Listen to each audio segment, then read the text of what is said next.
If you're working hard, but you're still not getting promoted, here is a mistake that I see so many ambitious women make. They assume that hard work is enough, but actually, it's only one ingredient. The often unknown reality is that actually, your career growth is directly related to how visible your ambitions are. What I mean by that is, if your manager doesn't know that you have ambitions, if your senior leaders don't know that you're seeking a promotion, it's really difficult for them to create opportunities for you. Why? Because they're not mind readers. They don't know what you want. And you need to build the skill of telling them what you want. And that's what we're going to go through today. Before we do, I want to share with you a conversation that I had a couple of years ago with a mentee. And I reckon most of you could probably relate to this somewhat. I remember they were feeling really frustrated because there was roles available that they could be promoted into that would be an excellent fit for. And they were frustrated because their boss wasn't raising it to them. They weren't raising the conversation to say, hey, this role's available. I think you should go for it. And they came to me and they were like, look, I just, I'm a little bit annoyed because they're not talking to me about these things. And I kind of just paused and I was like, yeah, well, that's actually on you, because the reality is you own your own development. It's on you. If you want to move to the next level, if you want to shift areas of the business, like, you have to make that known. And if you're not making that known, you only have yourself to blame.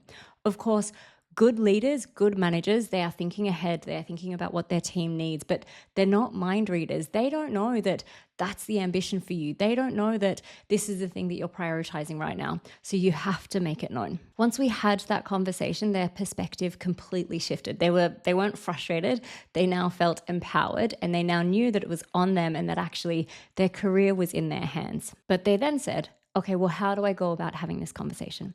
And that's what I want to take you through today. You have to build the skill of telling your boss what you want. And I don't know, a lot of people shy away from this, but actually you've just got to do it. So I'm going to go through. I've got this visual here which sort of shows all of the different considerations, let's call it, that you need to think through when you are telling your boss what you want. So first thing is you need to shift your strategy. I've already gone through this and I've kind of banged on about it a little bit, but look, I'm going to go on about it a little bit more.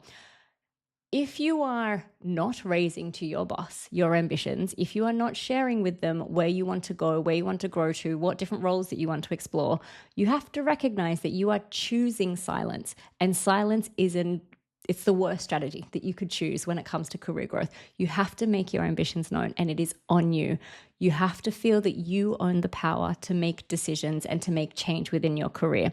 So I don't know, I've gone on about that now, but you really need to embed that thinking. You own this, you own your career, you own your development. Silence is not a strategy that is going to work. All right, so then once you've made the decision that you're going to tell your boss what you want and you're going to open up a conversation about development, the next question is, how do I do this? In what conversations? When do I do it? And my advice is to plant a seed for your next one-on-one. So you should all be having one-on-ones with your boss. And if you're not, then you need to get them in. And actually that's not great. And that's on them, but you need to have one-on-ones with your boss. What I would do, I wouldn't wait to the one-on-one. I would plant a seed and I would send them a heads up. So send them an email, send them a WhatsApp, send them a Slack, whatever it is, whatever your way of communication is with them. Send them a note to say, hey, I'd really like to have a discussion about my development in our next one-on-one. Would you be open to this? They're going to say yes. But by doing this and giving them a heads up, you're giving them time to prepare and making sure that they're ready for that conversation as much as you are.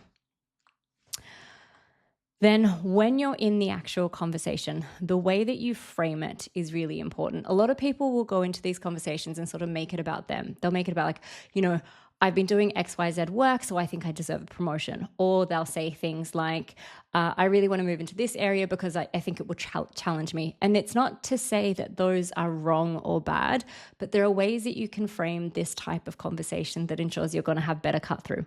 And the way that I recommend doing that is by talking about long-term value. So you say things like, I've really been enjoying my role. I've really been enjoying working with you. I'm learning a lot. However, I feel like I've added as much as I can in this role, and I want to continue to add value to this business. And in order to do so, I believe that I should be looking at stretch opportunities in XYZ areas. By framing it in that way, by framing it in terms of here's the value that I think I can continue to add, or here is the way that I want to continue to grow within this business, what you're signaling to your boss is, one, that you add value and you're reminding them that you do that, but two, that you see a future for yourself in this organization. And so therefore it is worthwhile them supporting you and investing in you.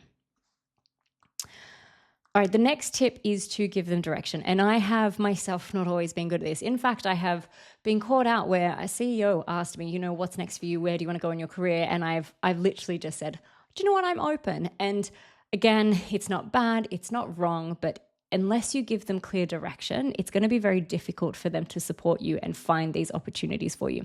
So my advice is to identify either the type of work or the type of role or the area of the business that you want to move into. So it could be things like, I really want to learn, I really want to push my commercial skills. So I want to end up in a commercial role.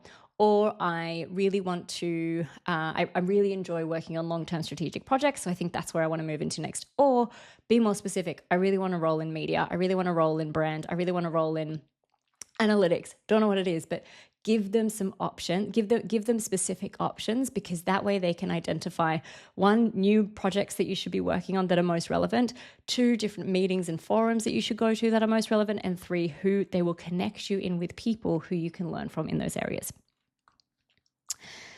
The next tip is to ask for their explicit help. So rather than just simply saying, hey, I want to work on my I want to have a conversation about my development, I want to move into this area, or I want to go into this promotion, be very explicit what you want from them.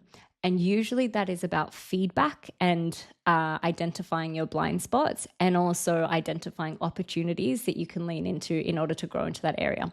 So say to them, I'm really looking to move into a head of role next year, and I believe that I'm ready. However, if you see that there are gaps, or if you think that I need to work on some blind spots that others are seeing, can you please help me uncover them? Can you please give me feedback that can help me understand how I get from here to there, and how I ensure that I am ready for that role when those roles become available? The other thing you're asking them for is for them to find direct opportunities where you can move into those types of roles or those types of areas into the business. So let's say that they've identified a certain blind spot of feedback that you need to work on. So let's say they're like, do you know what, you need to work on cross-functional leadership in order to be ready for a head of role. Then you can say to them, cool, well, help me find an opportunity where I can work on my cross-functional leadership. Ideally, you're also coming to them to say, hey, I found XYZ opportunity. Will you support me in this? But sometimes you won't know what they are. So I ask them to find those opportunities for you as well. The other thing to remember, so many people forget about this one. You need to nail your current role. Like, timing is everything, right? Do not have a conversation about development and about a new role and about where you want to grow to if you're 1 month in role. You have to be nailing your role first. You have to be delivering results for the business. You have to be receiving good feedback from people around you if you want your boss to invest in your development, or if you want the business to invest in your development. So make sure, one, that you've been in role for more than a month, but also ensure that you are nailing your role. People forget that the best way to attract new opportunities of new roles to them is by actually doing great work and making sure it's seen.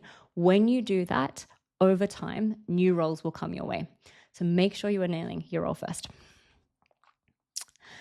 And then finally, the last tip within this is to build a support network. Nothing people don't achieve things on their own. And a lot of time when it's new roles or new opportunities in a business, it often comes from the people around you, the people that know you.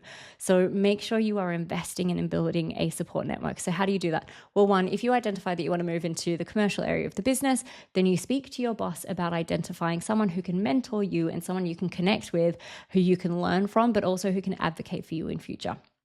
The other things are, you might just want to find a buddy in that area of the business so you can learn and learn and learn, but you need to build a network around you of people who can help you move into those positions, whether that's into leadership or whether that's into another area of the business. And that's pretty much it. Like, it is simple. You have to tell them what you want. You have to build that skill. You have to practice that muscle. Silence is not the best strategy. It is a choice and you are choosing it, but it is not a strategy that is going to drive you forward. You have to advocate for yourself and you have to tell the business what you want.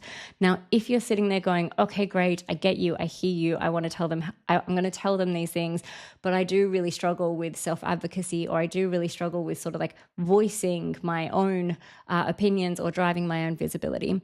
I do work with women and I do support them in these types of skills and building these skills that are required to accelerate their career. If this is something that you're interested in, find me on LinkedIn and send me a DM. The details are in the notes below. And if you want to learn more about building your voice within an organization, check out this video here.